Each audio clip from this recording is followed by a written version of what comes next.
याशन्याशम इति प्रहो योगं ता विद्धि पांडवा नाहे अशन्ति संकल्प योगी भवति कच्छन।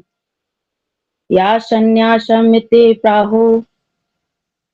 प्राहो ता विद्धि पांडवा नाहे अशन्त संकल्प योगी भवति कच्छन।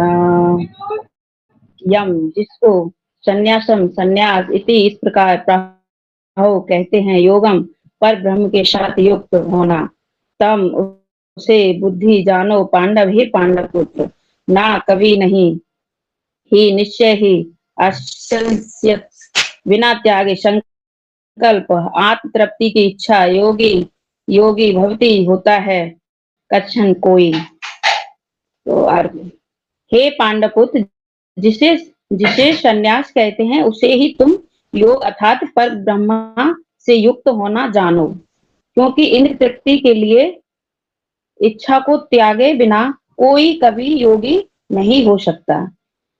तो ये तो सभी को ही पता है कि जब तक हम अपनी इच्छा नहीं त्यागेंगे तो हम योगी नहीं बन सकते हैं। तात्पर्य श्री प्रभुपाद के माध्यम से श्री प्रभुपाद की जय। हरे कृष्ण। वास्तविक संन्यास योग या भक्ति का अर्थ है कि जीवात्मा अपनी स्वाभाविक स्थिति को जाने और तदनुसार कर्म करे। जीवात्मा का अपना स्वतंत्र अस्तित्व नहीं होता, वह परमेश्वर की तटस्था शक्ति है। जब वह माया के वशीभूत होता है तो वह बद्ध हो जाता है। यदि जब तक इंसान को ना भक्ति के बारे में पता नहीं होता है तो उसका जीवन क्या है, व्यर्थ है, बेकार है।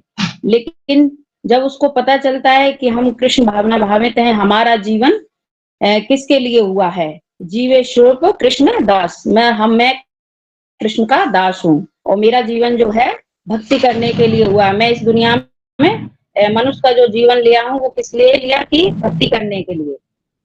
तो हम किस लिए आए हैं, भक्ति के लिए, ना कि माया के वशीभूत की बस उसी में पड़े रहे हैं ना, योगा भोगा यही करते रहे, तो इसके लिए नहीं, बद्ध हो जाता है। किंतु जब वह कृष्ण भावना भावित रहता है अर्थात आध्यात्मिक शक्ति में सजग रहता है तो वह अपनी सहज स्थिति में होता है। इस प्रकार जब मनुष्य पूर्ण ज्ञान में होता है तो वह समस्त इंद्रिय तृप्ति को त्याग देता है अर्थात समस्त इंद्रिय तृप्ति के कार्यकलापों का परित्याग कर देता है। तो अब जैसे इसमें बताया है क्या है कि जब वह कृष्ण भावना भावित रहता है अर्थात आध्यात्मिक शक्ति में सजग रहता है, जैसे कि जब हम आध्यात्मिक उसमें आते हैं तो क्या हम सावधान हो जाते हैं, ठीक है, सावधान हो जाते हैं और हम अपने आपके अपनी जो इंद्रियां हैं वो वश में कर लेते हैं। और हम जो इधर उधर ये जो होता है ना कि जब तक हम अज्ञानता में होते हैं तो हमारी उतनी ही ज्यादा इच्छाएं, उतना ही ज्यादा मतलब हम लोग लालच दिखाते रहते हैं, क्योंकि हमको जब तक भी अज्ञानता में तो हमें मालूम ही नहीं, तो हम सभी के अंदर पहले ऐसा ही था। जब तक हम गीता नहीं पढ़ते थे तो सबके अंदर क्या था, अज्ञानता था। लेकिन जैसे ही हम कृष्ण भावना भावित में आए तो हमने जैसे अपने भक्तों को संग किया, ठीक है, और उनका मतलब वाणी सुनी, तो उससे क्या है कि हम सावधान हो गए, ठीक है, गलती बहुत बड़ी गलती करने से हम पहले ही हम सुधर गए, सावधान हो गए, ठीक है। इन और वो फालतू की जो सो होती है ना सोच, उसको क्या है, त्याग देता है अर्थात समस्त इंद्रिय तृप्ति के कार्यकलाप का परित्याग कर देता है। इसका अभ्यास योगी करते हैं, ठीक है। वैसे तो जो अब जैसे पहले श्लोक में ही बताया गया था कि जैसे पहले में बताया कि जब तक चूल्हा जलाएगा नहीं तो वो कर्म कैसे कहलाएगा, है ना। तो सही बात है, हमें कभी भी कुछ करना है तो पहले कर्म करना पड़ेगा, ठीक है। यदि हम जैसे अब मान लो अपने लिए जब तक हम गैस को ऑन नहीं करेंगे तो हम खाना कैसे बना के तैयार करेंगे, तो उसके लिए पेट भरने के लिए भी कर्म करना पड़ता है। इसी तरह क्या है कि हमको भक्ति के लिए भी कर्म करना पड़ेगा। पहले हमें भक्तों का संग लेना है, ठीक है, कानों से सुनना है उनकी वाणी को पहले, तो धीरे धीरे फिर भगवान का ध्यान लगाना है, तो फिर धीरे धीरे क्या है, जो हमारी बुद्धि है, जो हमारी इंद्रियां हैं वो अपने कंट्रोल में आ जाती हैं। और योगी तो जैसे इसमें बताइए कि योगी का वाकई में जो कर्तव्य है वो कैसा होता है कि जैसे पहले में ही कि ना धन से ना सुंदर स्त्रियों से ना किसी से उनका संकल्प होता है कि सिर्फ और सिर्फ श्री हरि जी की पूजा करें, हरि जी का ध्यान रहे और हम सब भक्तों का उनको भक्तों का चिंतन रहता है कि हमारे भक्त सही राह पे चले, उनसे कभी कोई भूल ना हो, मिस्टेक ना हो। जैसे हमारे कृष्ण गोपाल गोसाई महाराज जी का था, वो दिन रात सिर्फ क्या भगवान की सेवा में रहते थे और भक्तों की सेवा में लगे रहते थे। तो ये सच्चा एक योगी का देखो वो है ना परिणाम। तो इसी तरह हमें भी क्या है कि हमें भी ऐसा ही होना पड़ेगा। तो यही एक कृष्ण भावना भक्ति जो होता है ना आध्यात्मिक गुण, ये यही कहलाता है। एक योगी की यही पहचान है जो इंद्रियों को भौतिक आसक्ति से रोकते हैं, किंतु कृष्ण भावना भावित व्यक्ति को तो ऐसी किसी भी वस्तु में अपनी इंद्रिय लगाने का अवसर ही नहीं मिलता जो कृष्ण के निमित्त ना हो। कृष्ण भावना भावित व्यक्ति सन्यासी तथा योगी साथ साथ होता है। ठीक है, तो देखो बता दिया गया है सन्यासी तथा योगी साथ साथ होता है। ठीक है, जैसे अब हम भी हैं तो हमारी हम कौन से मतलब भक्त हैं, ना तो हम अतरंगा हैं ना बजरंगा हैं, हम तटस्थ भक्ति करते हैं। ठीक है, हम यानी कि वैष्णव भक्त हैं। हम गृहस्थ उसमें रहते हैं तो हम क्या करते हैं, भगवान का भी ध्यान लगाते हैं और गृह का मतलब घर का भी सारा कार्य करते हैं। ऐसा नहीं है कि आए अब हम भक्ति में जुड़ गए तो हम फिर घर का सारा काम छोड़ दें, तो ऐसा नहीं है। भगवान कहते हैं ये व्यक्ति को क्या है कि अपने कर्म के साथ साथ मतलब आध्यात्मिक भी और भौतिक भी दोनों कर्म करने चाहिए, है ना कि एक के सर हो।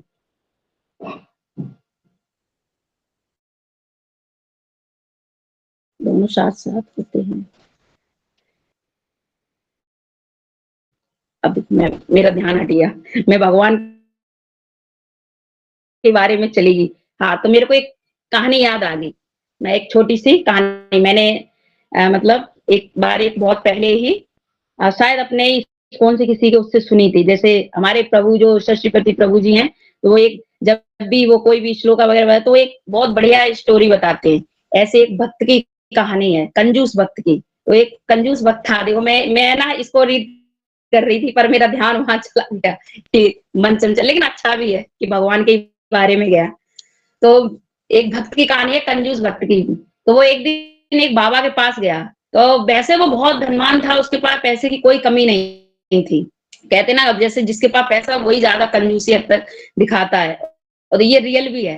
तो ऐसा ही वो भक्त था, उसके पास ना पैसे की कोई कमी नहीं थी, लेकिन अब वो सबको देखता था तो उसको क्या लगता था कि मैं मंदिर जाऊंगा तो 10 रुपए का प्रसाद लेना पड़ेगा, फिर प्रणाम करना पड़ेगा, तो मेरे जेब से 10 रुपए भी चले जाएंगे। मैं तो ये सोचता हूँ कि मुझे तो ऐसी भक्ति मिल जाए कि मेरे को 10 रुपए भी खर्च ना करने पड़े और मेरी भक्ति भी हो जाए। तो पास में एक बाबा बैठे थे मंदिर के पास। तो बाबा बोले कि कहो बेटा क्या बात है, क्या मनी मन सोच रहे हो, क्यों मुस्कुरा रहे हो, क्या बात है, काहे का चिंतन कर रहे हो। बोले अरे महाराज जी आपके पाए लागू, तो उसने बड़ा जल्दी पैर छू लिया। बोले ये बाबा जरूर हमारे मन का जो वो है ना भाव वो समझ गए लगता, तो इनको बता ही देता हूँ। तो उन्होंने जल्दी से प्रणाम किया। बोले अरे बाबा मैं चाहता हूँ कि हमें ऐसी भक्ति का रहस्य बताओ, जैसे मेरे पास पैसा तो सब है लेकिन मेरा मन नहीं करता कि मैं 10 रुपए खर्च करूं, तो मुझे ऐसी भक्ति का ऐसा उपाय बताओ जिसमें 1 रुपया भी ना लगे और मेरी भक्ति भी पूरी हो जाए। तो बाबा बोले मुस्कुरा के कि बिल्कुल है तो ऐसी भक्ति कि क्या, कि सुनो, तुम जब भी तुम्हें ठाकुर जी सामने दिखे तो तुम्हें एकदम से क्या है कि सामने बैठ जाना है, आंखों को बंद करना है और फिर मन ही मन में सोचना है, जाना है कि उनको देखना है कि आहा हमारे ठाकुर जी कितने सुंदर लग रहे हैं, देखो कितने सुंदर, कितनी सुंदर इनकी आंखें हैं, कितनी सुंदर इनकी नाक है। अरे ठाकुर जी के सिर पे मुकुट नहीं, अरे इनके लिए चलो ये वाला मुकुट देखो कितना सुंदर है, इनके सिर पे लगा देता हूँ। अरे आंखों में काजल नहीं है, चलो काजल काजल लगा देता हूँ। अरे गले में हार नहीं है, अरे ये वाला देखो हार कितना अच्छा है, ये जो साइड में रखा है ये हार बड़ा बढ़िया है, ऐसा करता हूँ इसको ये गले में डाल देता हूँ। अरे सुंदर वस्त्र दिखते, अरे ये कपड़े देखो कितने अच्छे हैं, ये अपने ठाकुर जी को पहना देता हूँ। तो आंखें बंद कर कर ही क्या है कि सारी सोचता जाता है। ठीक है भाई, बाबा जी ने बताया तो, लेकिन उसका भाव जो क्या है वो एकदम सबसे अलग ही हो गया, मतलब वो इतना गुम हो गया। तो वो अपना करते जा रहा अपने उसमें, लाओ ठाकुर जी को फूल चढ़ा दे, तो ये फूलों की माला कितनी सुगंधित है, जब हमारे ठाकुर जी के गले में पड़ेगी तो आहा, वो कितनी सुंदर मतलब खुशबू लेंगे, कितना प्रसन्न होंगे। चलो अब सब कुछ तो कर ही दिया है, अब ठाकुर जी को भोग भी लगाना है, तो काय का भोग लगाऊं? अरे कुछ है नहीं, हाँ ये दूध रखा है, चलो दूध का लगा देता हूँ। फिर वो दूध का भोग भी लगा देता है। फिर भोग लगाने के बाद वो कहा, अरे ठाकुर जी को अलवाना रख दिया मैंने दूध, अब वो पियेंगे तो बोलेंगे कि देखो इसमें कुछ डाला नहीं, चलो फिर चीनी डाल देता हूँ। तो वो 1 चम्मच डालता है, 2 चम्मच डालता है, 3, वो भाव में ही डाल रहा है, मतलब रूखा ही रूखा। अपने 1 चम्मच डाल दी, 2 चम्मच डाल दी, 3 चम्मच डाल दी, 4 चम्मच डाल दी। डालने के बाद कहता, अरे ये तो ज्यादा ही चीनी डल गई। तो वो आंख बंद करके अपना सब कुछ कर्म मतलब अपने मन में ही अपना करे जा रहा। फिर जैसे ही उसने 4 चम्मच डाले तो उसको ध्यान, अरे ये तो ज्यादा मीठा हो गया। तो वो क्या करता है, उस गिलासी में हाथ डालता है। जैसे ही हाथ डालता है तो एकदम से ठाकुर जी रियल में प्रकट होते हैं और उसका हाथ पकड़ लेते हैं। अरे अरे ये क्या कर रहे हो? अरे मेरे कंजूस भक्त की मतलब, अब जो बिना जो तुम सपनों में देख रहे हो, जो सपनों में चीनी डाल रहे हो, मतलब गैर उसके, अब वो क्यों निकाल रहे हो? मतलब कम से कम वो तो वही रहने दो। तो वो जैसे ही आंख खोलता, बोले हैं तो श्री हरि श्याम ने वो दे, तो भगवान मतलब प्रसन्न होते किस चीज से?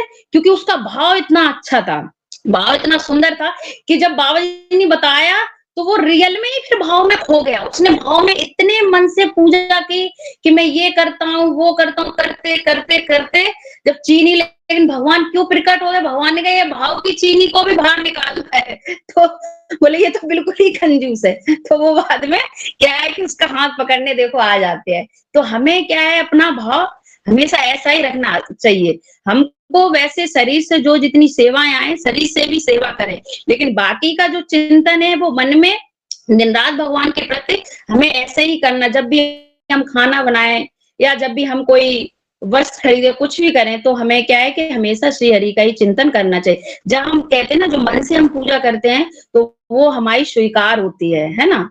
तो हमें दिखावा नहीं करना है, हमें मन से अपना भाव प्रकट करना है श्री हरि के लिए। तो मैं कहाँ पे थी, मैं देखो मैं बड़ी जल्दी ही भूल गई।